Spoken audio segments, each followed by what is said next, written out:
नमस्कार, good evening. मैं विशाल मिश्रा एक बार फिर से आपके सामने मौजूद हूँ फिजिक्स का क्लास लेकर। ये क्लास 10th वालों के लिए है और मैं आपको बता दूं कि आज हमारा 7वां लेक्चर है। हम लोग रे ऑप्टिक्स पढ़ रहे हैं, प्रकाशिकी पढ़ रहे हैं। और इस 7वें लेक्चर में आज मैं आपके सामने केवल 2 टॉपिक्स पर डिस्कशन करूँगा। एक है मैग्नीफिकेशन और दूसरा है sign conversion for image formation.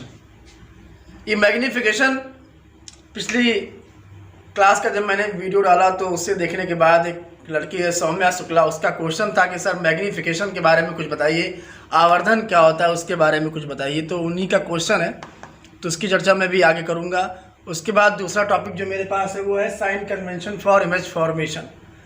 तो हम लोग इन दो टॉपिक्स को चर्चा करने से पहले ज़रा पिछली क्लास की सब चीज़ें रिकॉल करते हैं। 5वें लेक्चर में और 6वें लेक्चर में हम लोगों ने एक रिलेशन को प्रूव किया, F बराबर r/2।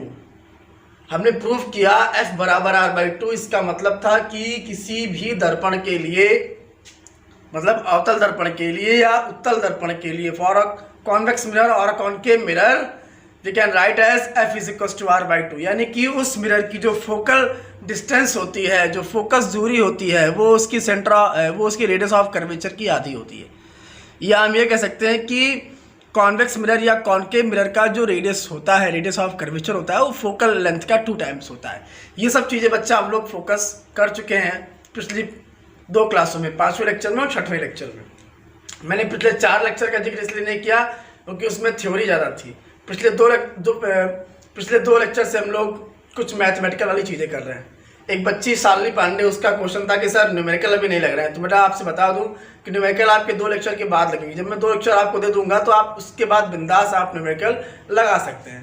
तो चलिए ज़रा आज की क्लास को स्टार्ट करते हैं मैग्नीफिकेशन से।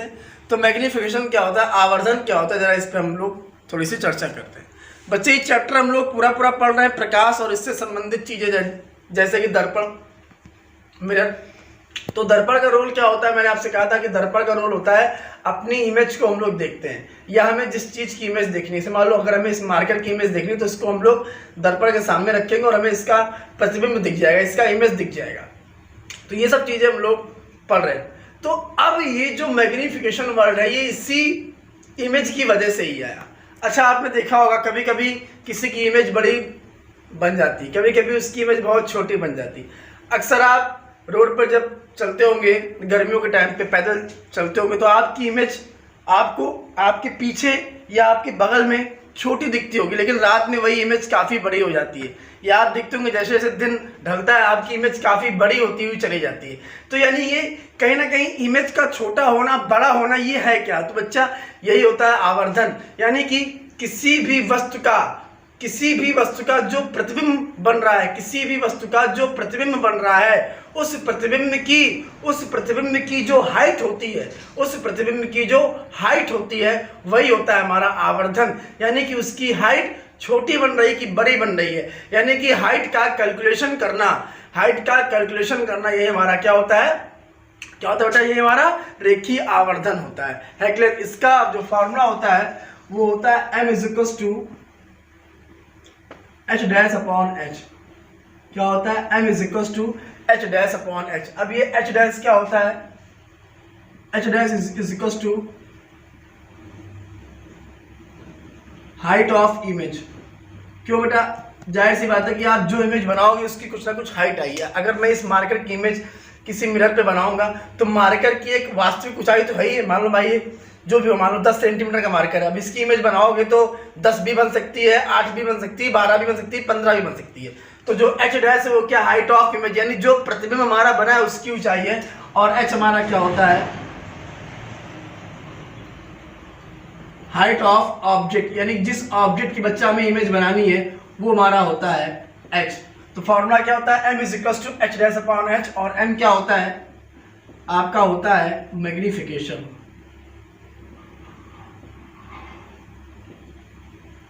m क्या होता है? हमारा मैग्नीफिकेशन होता है। तो इसकी डेफिनेशन क्या आती है? किसी वस्तु के प्रतिबिंब की ऊंचाई और उस वस्तु के वास्तविक ऊंचाई की निष्पत्ति को क्या बोलते हैं? आवर्धन बोलते हैं। क्या बोल सकते हैं हम लोग, the ratio between height of image and height of object is defined as magnification of the mirror. यानी कि आपसे एग्जाम में क्वेश्चन कैसे पूछेगा, बोलेगा कि दर्पण के आवर्धन से क्या तात्पर्य है, दर्पण के आवर्धन से क्या तात्पर्य है, तो आप क्या बताओगे, आप ये बताओगे कि किसी प्रतिबिंब की ऊंचाई और उस वस्तु की वास्तविक ऊंचाई के अनुपात को उस दर्पण का आवर्धन कहते हैं। फिर सुनो एक बात ध्यान से, किसी वस्तु के प्रतिबिंब की ऊंचाई और उस वस्तु की वास्तविक ऊंचाई के अनुपात को क्या बोलते हैं, आवर्धन बोलते हैं। विशेष आवर्धन से यह ज्ञात होता है कि वह वस्तु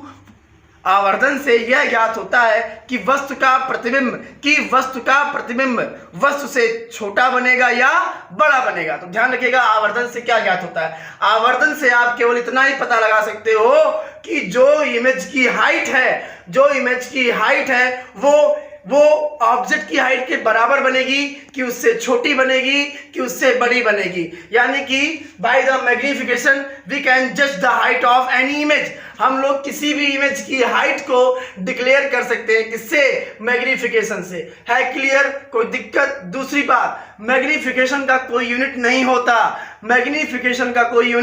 होता, क्यों नहीं होता? ये होता है एच डैश जो है वो भी तो मीटर या सेंटीमीटर में होगा, और एच भी क्या होगा, सेंटीमीटर या मीटर में होगा। तो मीटर से मीटर कैंसिल या सेंटीमीटर से सेंटीमीटर कैंसिल, तो इसकी कोई मात्रक बनेगी क्या, नहीं बनेगी। तो ध्यान रखिएगा, आवर्धन का कोई मात्रक नहीं होता है। क्लियर, भूल जाओगे? एक बार फिर से बोल रहा हूं मैं, अगर आपसे पूछे कि मैग्निफिकेशन क्या होता है तो जरा आप उससे बताओ क्या होता है कि किसी वस्तु के प्रतिबिंब की ऊंचाई और उस वस्तु की स्वाभाविक ऊंचाई या वास्तविक ऊंचाई के अनुपात को क्या बोलते हैं, आवर्धन बोलते हैं। इसे m से प्रकट करते हैं। फॉर्मूला क्या होता है, h'/h। इसे हम लोग चाहे लिख सकते हैं हिंदी में, आवर्धन बराबर प्रतिबिंब की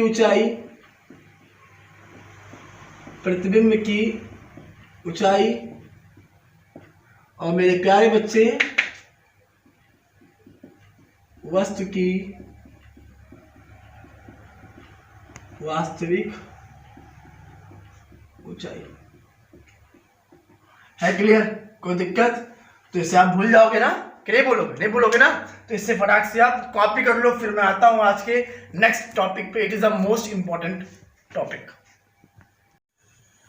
चलिए अब आते हैं आज के दूसरे टॉपिक की तरफ। दूसरा टॉपिक हमारा क्या है, प्रतिबिंब निर्माण हेतु चिन्ह परिपाटी। तो पहले ये समझते हैं कि इसका मतलब क्या है, प्रतिबिंब निर्माण हेतु चिन्ह परिपाटी, ये सब है क्या ना। एक एक वर्ड को समझते हैं। प्रतिबिंब तो आप जानते हैं कि अगर आपके पास एक दर्पण है और मान लो आपको इस मार्कर का प्रतिबिंब बनाना है, इमेज बनाना है, तो इमेज आपके लिए क्या हो, ये जो ऑब्जेक्ट है आपका, ये वस्तु, ये वस्तु तुम्हारी ऑब्जेक्ट हो जाएगी। है क्लियर, ये वस्तु तुम्हारी क्या हो जाएगी, ऑब्जेक्ट हो जाएगी। कोई दिक्कत, ऑब्जेक्ट। और इसकी हाइट आप क्या मान लोगे, h मान लोगे। तो यहां लिखते हैं कि ऑब्जेक्ट की हाइट क्या मानेंगे हम लोग, यानी हाइट ऑफ ऑब्जेक्ट h मान लेते हैं हम लोग। ठीक, अब दूसरी चीज, इमेज यानी ऑब्जेक्ट का ही तो इमेज बनेगा। मान लो हमें अपना इमेज बनाना है तो हम ऑब्जेक्ट हो गए, और जो दर्पण के अंदर बनेगा वो हमारा इमेज होगा। तो इमेज की हाइट, इमेज हाइट वो आप h डैश मान लो। ये मैंने अब आपके पीछे रेखीय आवर्धन बताई मैग्निफिकेशन में। दूसरी चीज, अब जरा ये बताओ कि इमेज बना रहे हो, ऑब्जेक्ट बना रहे हो, अपना सब कुछ आप ठीक है, ये सारी चीज़ें कहाँ करते हो आप, ये फिजिक्स लैब के अंदर होता है। और लैब में कहाँ पे, प्रकाश बेंच। तो प्रकाश बेंच एक लकड़ी की पूरी बेंच होती है और उस बेंच पे इस तरह के एक्सिस बने होते हैं, इस तरह के एक्सिस आप देख रहे हो। ये हमारा एक तरफ होता है एक्स अक्ष, ये हमारा होता है एक्स डैश, ये बीच में पोल यानी दर्पण का ध्रुव यहीं पे आएगा, और ये हमारा वाई है और ये हमारा वाई डैश है। तो मान लेते हैं आपको इस मार्कर का इमेज बनाना है, तो आप मार्कर यहाँ रखोगे तो आगे कहीं यहाँ पे आपके पास क्या रखा होगा, दर्पण रखा होगा और उस दर्पण का प्रतिबिंब बनेगा। जैसे मान लो ये दर्पण रखा आपके सामने इस तरह से ये, तो अब क्या होगा, दर्पण में आपको मालूम होगा किसी भी दर्पण में दर्पण का ध्रुव कहाँ होता है, यही तो होता है इस जगह पे बिल्कुल अटैच, यानी इसके सेंटर पे यहाँ कहीं आपका पी होता है, दर्पण का ध्रुव होता है। तो वही हमने इसको एक्सिस पे आपको बना के दिखाया है कि ये मान लीजिए आपके पास एक्सिस है, प्रकाश बेंच है, यहाँ पे आपने रखा, ये हो गया। आपको इस मार्कर का इमेज बनाना तो आप मार्कर को यहाँ रखोगे, तो जहाँ आपने मार्कर को रखा है ये आपका मुख्य अक्ष हो गया, यानी ये जो हमारा है ना ये चीज़ या ये चीज़, ये हमारा क्या होता है, मुख्य अक्ष, यानी ये पूरी चीज़ हमारी क्या होती है, मुख्य अक्ष, प्रिंसिपल एक्सिस होती है। तो ये सामने क्या है, दर्पण है, ये आपने यहाँ रखा। तो अब ये मार्कर के कैप से लाइट रे मान लो निकल रही है, ये जो ब्लैक रंग का कैप है यहाँ से मान लो लाइट रे निकलती है और जाएगी, जाने के बाद कहाँ पड़ेगी, जहाँ पे व्हाइट वाला थर्माकोल आपको दिख रहा है दर्पण की आकृति का, यहाँ कहीं पड़ेगी, पड़ने के बाद क्या आएगी, वापस आएगी। तो ये अवतल दर्पण के लिए हुआ। उत्तल होगा तो आप क्या करोगे, उत्तल को आप ऐसे रख दोगे, है क्लियर, यानी उत्तल में भी आपका ये पोल ऐसे रहेगा। तो दिमाग लगाओ, अगर ये अवतल आपने ऐसे रखा, ये अवतल है ना, अगर ये अवतल है तो इसमें फोकस यहाँ की और वक्रता केंद्र यहाँ की, देखो फोकस यहाँ की, वक्रता केंद्र यहाँ की। तो एक निचोड़ और एक रिजल्ट निकल के आता है कि अवतल दर्पण में फोकस दूरी क्या होती है, ऋणात्मक होती है। दिमाग में रखना, अवतल दर्पण में फोकस दूरी क्या होती है, ऋणात्मक होती है, और वक्रता केंद्र भी क्या होता है, ऋणात्मक होता है। यानी कि आपको वक्रता त्रिज्या, थोड़ा सा शब्दों का फेर हो गया, यानी फोकस दूरी हमारी क्या होती है, नेगेटिव। किसमें, अवतल दर्पण में। किसी भी कॉन्केव मिरर के लिए फोकल लेंथ हमारी नेगेटिव होती है और उसकी वक्रता त्रिज्या मतलब रेडियस ऑफ कर्वेचर ये भी हमारी क्या होती है, नेगेटिव होती है। क्यों नेगेटिव होती है, क्योंकि ये सब दूरियां हम कहाँ नापते हैं, एक्स डैश में नापते हैं। तो दिमाग लगाओ, एक्स डैश में समस्त दूरियां क्या हो जाती है, हमारी नेगेटिव रहती है। तो आपको दिमाग में रखना है। अच्छा एक बात और, हमेशा जब भी लाइट के एक्सपेरिमेंट होते हैं, कोई भी इमेज बनती है, तो जो प्रकाश किरण हम आती हुई मानते हैं, क्योंकि बिना प्रकाश किरण दर्पण पर पड़े उसका प्रतिबिंब बनेगा नहीं। तो आपको दिमाग में क्या रखना है कि जो भी प्रकाश किरण आएगी और दर्पण पे गिरेगी, वो प्रकाश किरण हमेशा कहाँ से आती है, एक्स डैश मतलब बाईं ओर से। यानी कि दर्पण पर प्रकाश किरण हमेशा बाईं ओर से आपतित कराते हैं। मतलब बच्चा ये हमारे पास इस तरह से रखा हुआ है, तो हमेशा प्रकाश किरण इधर से आएगी, यानी एक्स डैश से चलेगी और यहाँ पे टकराएगी। उत्तल दर्पण रखा है, ऐसे करके रखा है उत्तल दर्पण हमारा, मान लो ऐसे रखा हुआ है, तो भी प्रकाश किरण इधर से ही आएगी, मतलब इधर से ही आएगी। ये आपको डेफिनेटली इसमें कोई चेंज नहीं करना, यानी आपको दिमाग में क्या मानना है कि हमेशा हमेशा प्रकाश किरण बाईं से दाईं तरफ जाएगी। है क्लियर। अच्छा एक बात और देखो कि मूल बिंदु के दाईं तरफ सब दूरियां कैसी होती है, प्लस होती है, और ऊपर कैसी होती है, प्लस। तो दिमाग में आपको क्या रखना है, अगर कोई इमेज आपका ऊपर बन गया, ऐसे बन गया, तो वो इमेज हमेशा धनात्मक बनेगा और उसका आवर्धन भी धनात्मक होगा। तो दिमाग में आपको क्या रखना है कि वे प्रतिबिंब जो सीधे बनते हैं, यानी वे प्रतिबिंब जो सीधे बनेंगे, यानी जिस दर्पण में प्रतिबिंब सीधे बनेंगे, डेफिनेटली उनका मैग्निफिकेशन क्या होगा, पॉजिटिव होगा, ऊपर की तरफ होगा। और जिनमें प्रतिबिंब कैसा बने, उल्टा बने, नीचे की तरफ बने, यानी जिस भी दर्पण के लिए प्रतिबिंब नीचे बनेगा, आपको दिमाग में रखना है कि वहां पर मैग्निफिकेशन बच्चे क्या होगा, हमारा नेगेटिव होगा। तो दिमाग में रखो, सीधे प्रतिबिंबों के लिए आवर्धन धनात्मक होता है और उल्टे प्रतिबिंबों के लिए आवर्धन क्या होता है, ऋणात्मक होता है। ये भी आपको दिमाग में रखना है। अच्छा भैया एक बात आपको और समझनी है कि यहां से जो दूरी गई वो तुम्हारी नेगेटिव हुई, लेकिन एक बात और, अगर ये तो अवतल हो गया, अवतल में आपने क्या बताया, अवतल में आपने बताया कि फोकस दूरी भी हमारी क्या होती है, नेगेटिव। क्योंकि देखो ये हमारा क्या हुआ, एक्स एक्सिस हुआ, ये हमारा क्या हुआ, वाई एक्सिस हुआ, ये हमारा क्या हुआ, एक्स डैश हुआ, ये हमारा क्या हुआ, वाई डैश हुआ। तो आप अगर यहाँ से नापोगे तो ये मूल बिंदु के कहाँ आ रहा है, बाईं तरफ आ रहा है, तो बाईं तरफ वाली दूरी हमारी सारी क्या है, नेगेटिव है। लेकिन बच्चा अगर आप उत्तल दर्पण के लिए बनाओ तो उत्तल के लिए आप क्या करोगे, ऐसे और यहाँ कहीं अपने दर्पण को आप ऐसे घुमा के रखोगे और यहाँ कहीं आप पॉलिश कर दोगे, तो ये आपका बन गया उत्तल। अब उत्तल पे आपकी लाइट रे सब कुछ यहीं से पड़ेगी और ये हमारा प्रिंसिपल फोकस होगा यहाँ कहीं। तो आपको दिमाग में क्या रखना है कि उत्तल दर्पण में फोकस दूरी, देखो फोकस दूरी कैसी होती है, दिमाग लगाओ, कैसी होती है, धनात्मक होती है। क्यों? क्योंकि वो कहाँ नापी जाएगी, वो दाईं तरफ नापी जाएगी। तो उत्तल दर्पण में फॉर कॉन्वेक्स मिरर आपकी फोकस दूरी धनात्मक होती है और वक्रता त्रिज्या भी क्या होती है, धनात्मक होती है बेटा। यही के तो आपका सी आएगा। तो दिमाग में आपको क्या रखना है कि अवतल दर्पण में फोकस दूरी ऋणात्मक और वक्रता त्रिज्या भी ऋणात्मक, लेकिन उत्तल दर्पण में फोकस दूरी धनात्मक और वक्रता त्रिज्या भी क्या होती है, धनात्मक होती है। तो ये आपका चिन्ह परपाटी हो गया। दिमाग में रखिएगा कि और एक चीज और हमने क्या बताया आपको कि जितने भी आपके दर्पण सीधे बनते हैं, जितने भी दर्पण आपके क्या बनते हैं, जितने भी आपके प्रतिबिंब सीधे बनते हैं, यानी सीधे प्रतिबिंबों के लिए हमेशा आवर्धन धनात्मक होगा, जबकि उल्टे प्रतिबिंबों के लिए हमेशा आवर्धन क्या होगा, हमारा ऋणात्मक होगा। ये हो गया। दूसरी चीज चिन्ह परपाटी में क्या ध्यान रखना है कि अगर हम लोग कोई भी एक्सपेरिमेंट करेंगे, लाइट का कोई भी इमेज बनाएंगे, तो हमेशा अपने ऑब्जेक्ट को कहाँ रखेंगे हम लोग, मूल बिंदु पर, और मूल बिंदु पर उसका ध्रुव आएगा। और सारी दूरियां कहाँ से नापेंगे हम लोग, बाएं से दाएं की तरफ, यानी कि जो भी प्रकाश किरण चलेगी वो बाएं से दाएं की तरफ चलेगी। है क्लियर? कोई दिक्कत, कोई समस्या? चलिए, तो ये हमारा था चिन्ह परपाटी। अब एक चीज और, जैसे आपने यहाँ क्या लिखा, हाइट ऑफ ऑब्जेक्ट क्या लिखा, एच लिखा, इमेज की हाइट आपने क्या लिखा, एच डैश लिखा। अच्छा, मान लेते हैं एक सेकंड के लिए मैं आपको कुछ दिखा रहा हूँ, जरा देखिएगा ध्यान से। इसको तो रफ ही कर दें, ये आपने समझ लिया होगा, जिसने भी नहीं नोट किया वो बाद में नोट कर लीजिएगा। अच्छा बेटा, एक सेकंड के लिए देखो, दिमाग में रखो, इसी डायग्राम को देखो। मान लेते हैं कि हमने यहाँ पे अपने ऑब्जेक्ट को कहीं रखा, यहाँ पे, ठीक है, और इसका मान लो यहाँ कहीं इमेज बनना है, ये इमेज बनना है, मान लेते हैं ये इमेज बना है। तो ये हमारा क्या है, ऑब्जेक्ट है, और ये हमारा क्या है, इमेज है। क्लियर? तो अब देखो जरा, तो इस डायग्राम में देखो, यहाँ पे ऑब्जेक्ट और यहाँ पे हमारा क्या है, दर्पण का ध्रुव है।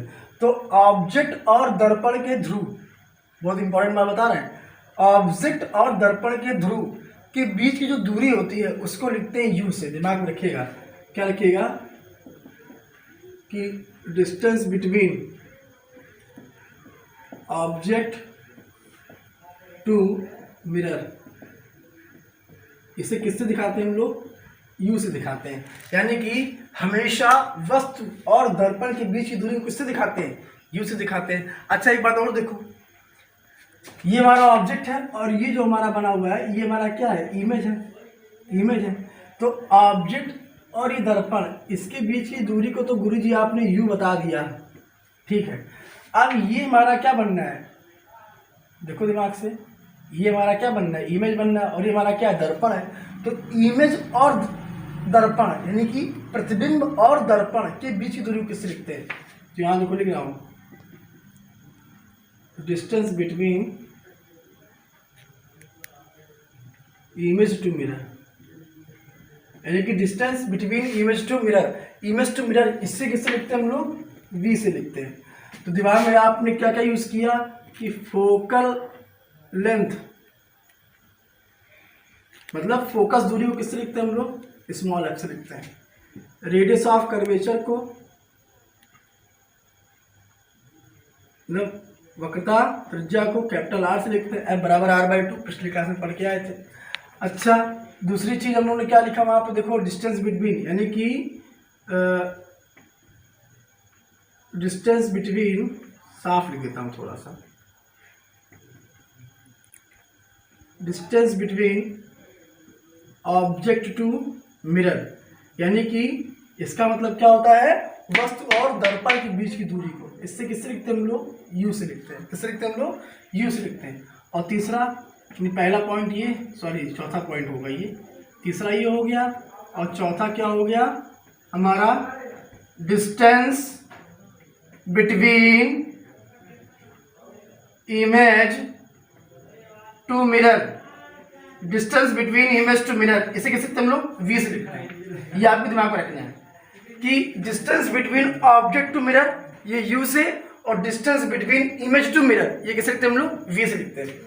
अब ये क्यों लिखवा रहे हो गुरुजी, इसका क्या कोई रोल है? जी हाँ, रोल है बेटा। आगे जब आप जाओगे अभी 2-4 वीडियोस में, तो आपको एक चीज पढ़ने को मिलेगी, रिलेशन एमंग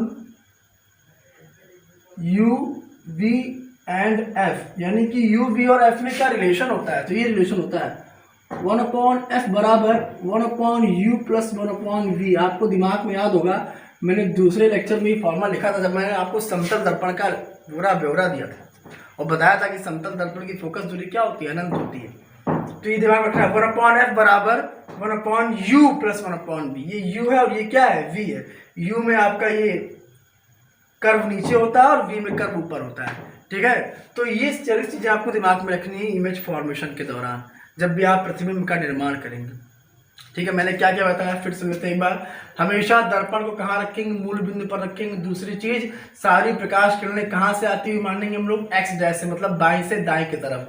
दूसरी चीज, जो भी प्रतिबिंब हमारे धनात्मक बनते हैं, मतलब जो भी प्रतिबिंब हमारे पॉजिटिव बनते हैं या बड़े बनते हैं, जो भी प्रतिबिंब हमारे बड़े बनते हैं उनका आवर्धन धनात्मक होता है, और जो भी प्रतिबिंब हमारे छोटे बनते हैं उनका आवर्धन क्या होता है, ऋणात्मक होता है। अगली बात क्या बताई, अवतल दर्पण में फोकस दूरी नेगेटिव ऋणात्मक होती है और वक्रता त्रिज्या भी ऋणात्मक होती है।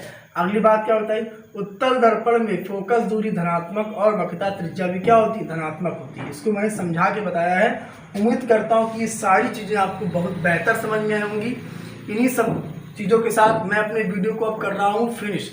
उसका रीज़न ये है कि अगली क्लास में हम लोग पढ़ेंगे इमेज फॉर्मेशन के क्या रूल होते हैं। यानी ये तो ठीक है, ये तो प्रतिबिंब मतलब आप इमेज बनाओगे तो कितना छोटा बनेगा, कितना बड़ा बनेगा, दूर बनेगा कि पास बनेगा, ये सब कुछ हो गया इसके लिए। यानी ये सब चीज़ आप यूज़ करके ये बता सकते हो कि मेरा इमेज जो मेरा प्रतिबिंब बनेगा वो वस्तु से छोटा बनेगा कि बड़ा बनेगा, कि वस्तु से कितनी दूर बनेगा, आगे बनेगा पीछे बनेगा, ये सब कुछ आप इस सारी चीज़ों को यूज़ करके बता लोगे। अगला जो मैं आपको स्टेप जो अगले वीडियो में डालूंगा वो क्या डालूंगा कि जब आप कोई भी प्रतिबिंब बनाओ तो आपको 3 विशेष नियमों का पालन करना पड़ता है। यानी बिना वो 3 नियम पालन किए आप कोई भी प्रतिबिंब बना नहीं सकते। तो वो 3 नियम क्या है मैं वो बताऊंगा और एक इमेज बताऊंगा। यानी कि अगले लेक्चर का थोड़ा सा प्रोसेस मेरे पास ज़्यादा है, मैं उसमें आपको 3 रूल बताऊंगा कि कैसे इमेज फॉर्म होता है और कोई एक इमेज आपको बना के दिखाऊंगा, ठीक है। तो आज की वीडियो को आप यहीं तक देखकर एंजॉय करिए। मिलते हैं आपसे नेक्स्ट वीडियो में, तब तक के लिए धन्यवाद।